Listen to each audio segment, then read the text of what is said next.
Gil-galad. He's the kind of leader that we wish we had. Of course, there's friction there, but there's friction in governance when there are multiple visions of the future. And also, what's great about our show, and that it is such a long form, is that you're already forming an opinion based on the edge of the fingernail of the hand of the body of this show. And there are things whether it's in terms of narrative, whether it's in terms of the visual, things in the first 2 episodes that won't come to fruition for the rest of the series, much less of the season, much less the rest of the series. Mm-hmm. So I'm glad that people are having opinions. The death of art is indifference. I don't want people to watch it and go, okay, now where are we getting dinner? I want them to have an argument. Boy, Gil-galad was being a dick. Yeah, but she shouldn't have gone off into the snow. That's exactly, we want to be part of that conversation, and we want to prick that conversation into action. So, if anything, I take that as a huge compliment that they have an opinion about my character. Yeah, great. Couldn't have said it better myself. I'm sure you could. About your character. Yeah.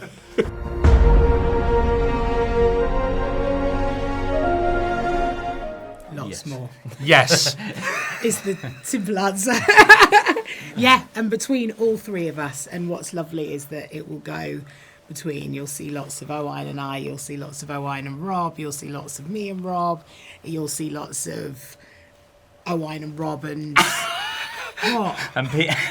Peter. That's what I was about to say. Yes. Do you see how mean they are? I've had to do this for an entire season. Look at her pretending like she's not in control. Help me get me out of here.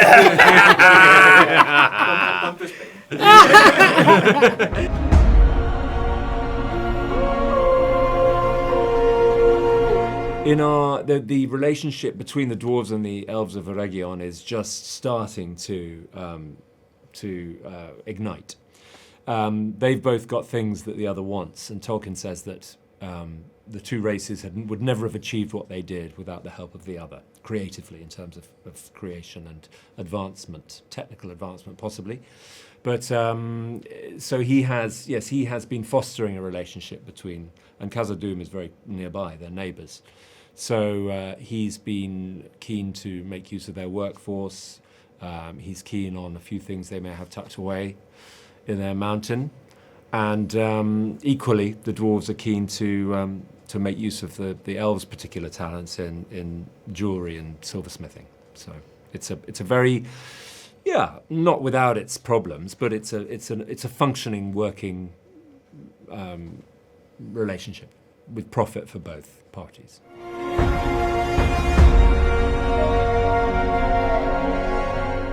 Oh.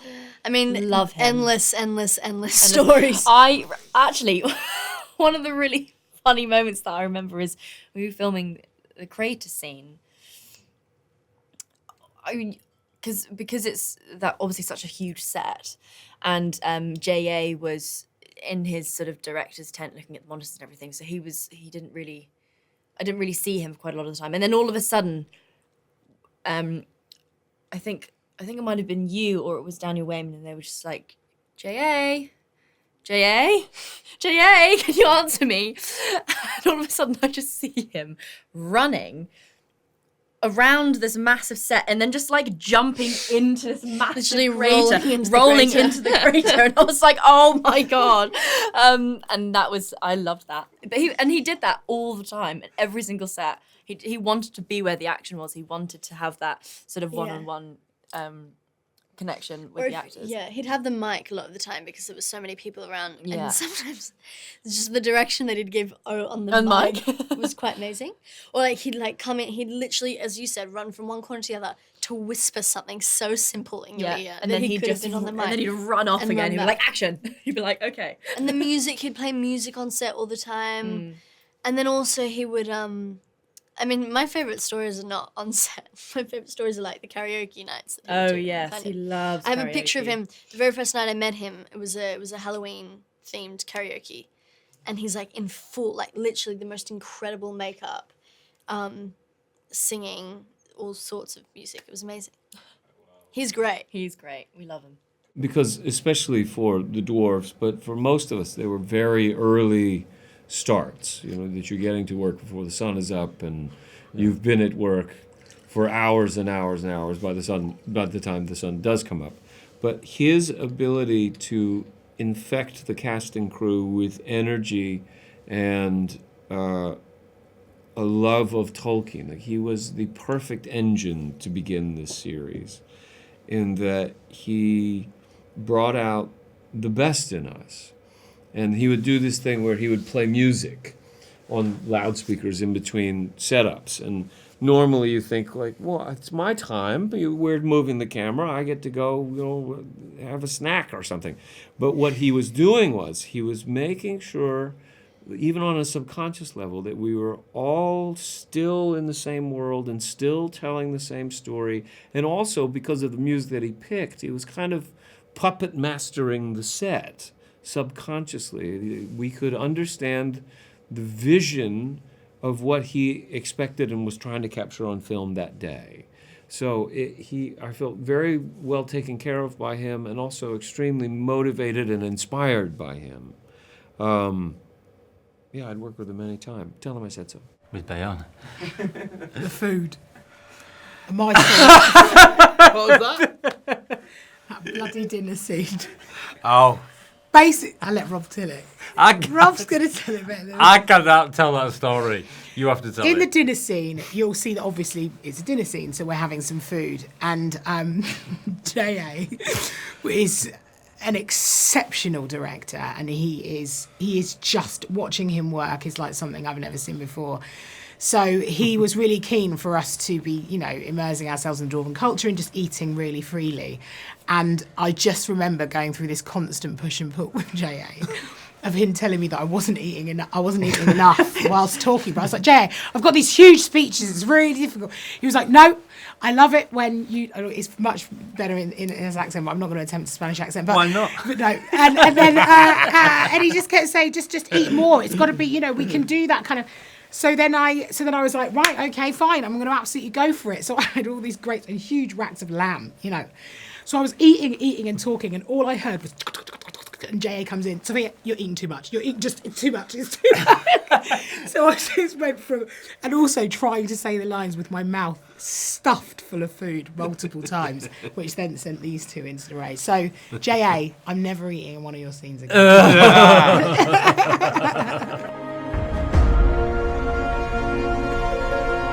I'm playing Queen Regent Midiel. First, we are from the island kingdom of Númenor, so this is a part of the world that audiences are going to see on screen for the first time, and will be introduced. And as Queen Regent Midiel, she is somebody who is not fully yet a queen, and she is navigating a sort of moment in society when the cracks are beginning to show, and you are starting to see some division. But initially, we're in a time of relative peace, prosperity. This is comparable to one of the great civilizations. And she basically wants to maintain peace and stability and just make the right decisions for her people, knowing that any choice she makes has very strong implications for Númenor and society at large. So heavy is the head that wears the crown, as they say. I'm playing Earian. She's a younger sister to someone very, very famous, Isildur. When we meet her, she's she's grieving the death of her mom and trying her best to be a mom of some sort to her brother. But she's also very, very ambitious and in love with her island and the society that's been built over thousands of years and desperately wants to contribute to it. So when we meet her, she's kind of juggling family and her own ambition. My name's Lloyd Owen. I'm playing Elendil, who is a Númenorian sea captain, very capable man, widowed recently, suffering the grief of the loss of his wife, the grief of his adult children who've lost their mother, and trying to handle the turbulence in that family because of it. He's also slowly being drawn into the political schism that is within Númenor, which is essentially a division between those who are what's called the King's Men, who want immortality, who want to progress the nation of Númenor, and those who are more faithful to the elven way of life. So they're called the faithful, in fact. So his heart is faithful, his head is pragmatic, trying to keep his family safe, and trying to stay on the right side of history. But in the end, his heart begins to win and sucks him into the melee of Númenor.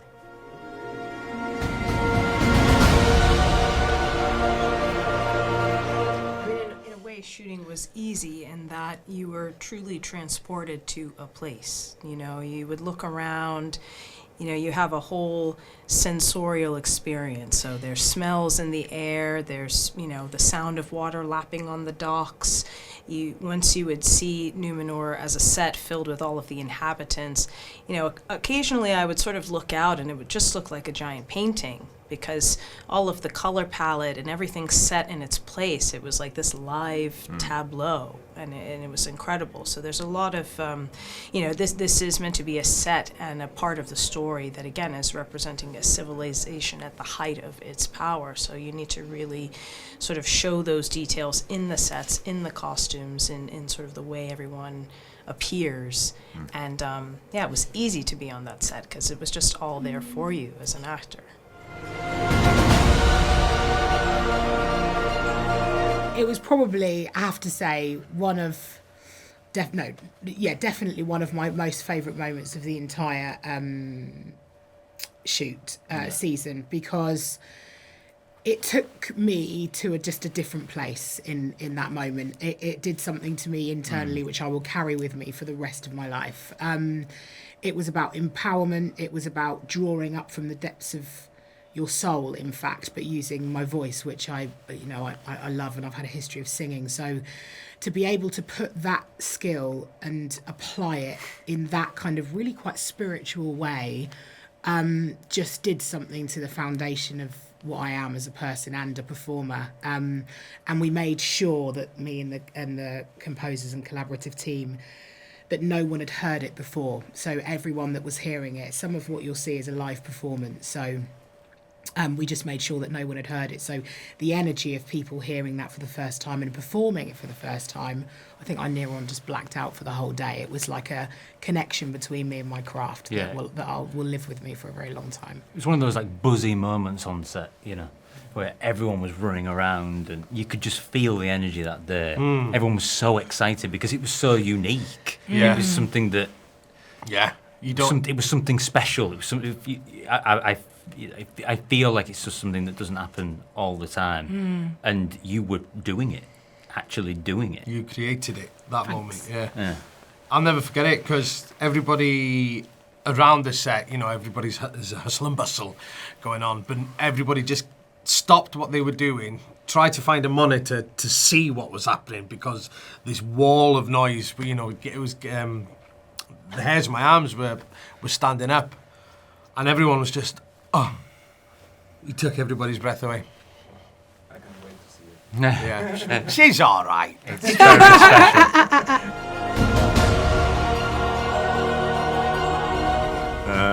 I don't know. Yeah, I think it depends what your loyalty is and how you, because with all of Tolkien, each character has something about them. Even if you're elven, dwarf, man, Númenorian, or orc, even there's something, and there's plenty of orc fans out there. There's something, because even though those aren't all human, he wrote for humanity because he's dealing in myth, and so you connect to each given one. And if you already know Lord of the Rings fans, they all have their own little sections that they love. So I don't think it'll be one character. Yeah. Anything? I think that's a great answer. Yeah. I mean, I know who my... Come on then. Well, Who? no. Come on. No, I can't. Yes, you can. I think it's a small person. I'll plug my Is ears. it? Is it a dwarf, Emma? Maybe. I actually also love, and I think this feels newer to me and quite fresh, is we have incredible female characters. And I know that Tolkien does have great female characters in his literature, but there's a real opportunity, I think, to sort of portray sort of more fully rounded, three-dimensional female characters, and more of them, you know, so that it's not just a few amongst, you know, tons and tons of male characters, but you get both, you know, equally well-rounded male and female characters. And, you know, it's interesting with Númenor, because in Númenorian society, it's a very egalitarian society, which I really appreciate, because there's something that feels, I think, very modern and fresh about that as well. But your character has quite a strong voice, doesn't she? Yeah, and she's got her own failings too, which I think is important, not to also present women that are just perfect, you know. Yeah, there's complexity There's there. complexity. But I think Tolkien, you know, the women that have it already existed, I think he did actually a pretty good job of writing non-cliched women. There's just more of them, I think. We want more. I love Sam and Frodo. I love their friendship, and I love it in the books and the films. But I think that it's just the Half-Wits are in a completely different time. The circumstances are they're so individual and specific because of what they're going through. And so I think that the friendship kind of leaps off of that and has been born of that in a way. And the showrunners did such a wonderful job of creating a foundation for a friendship that was really equal in a way. You know, there's not one kind of serving the other, and it's very much a mutual friendship. Yeah. I would say. Yeah. Yeah. Well, I would like to think that he is derived from the books, from his choice to become to be classed among the immortals. He's very young still for an elf. He's a lot older than anyone I've ever met, but he's young for an elf. Why do you look at me when you say that? And yeah, he's trying to make his way. He's doing what he thinks is right. He's serving his king, but there's like a balance in Elrond between duty and friendship. Is always a thing, and it's a big thing with us in our relationship with these two guys as well. So he's sort of right at the beginning of the things that will make him Council of Elrond.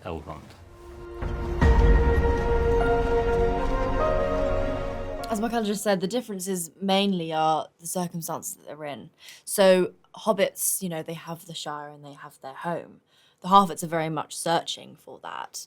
They are a nomadic community, and they carry their homes on their backs through the seasons.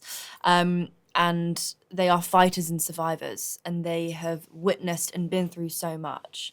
They're constantly looking over their shoulder in order to, because they're moving all the time and they live outside in the earth. They're also at the bottom of the food chain. But they have a very specific set of rules to ensure everybody's safety. And that is something that's really, really prominent for the Half-Wits.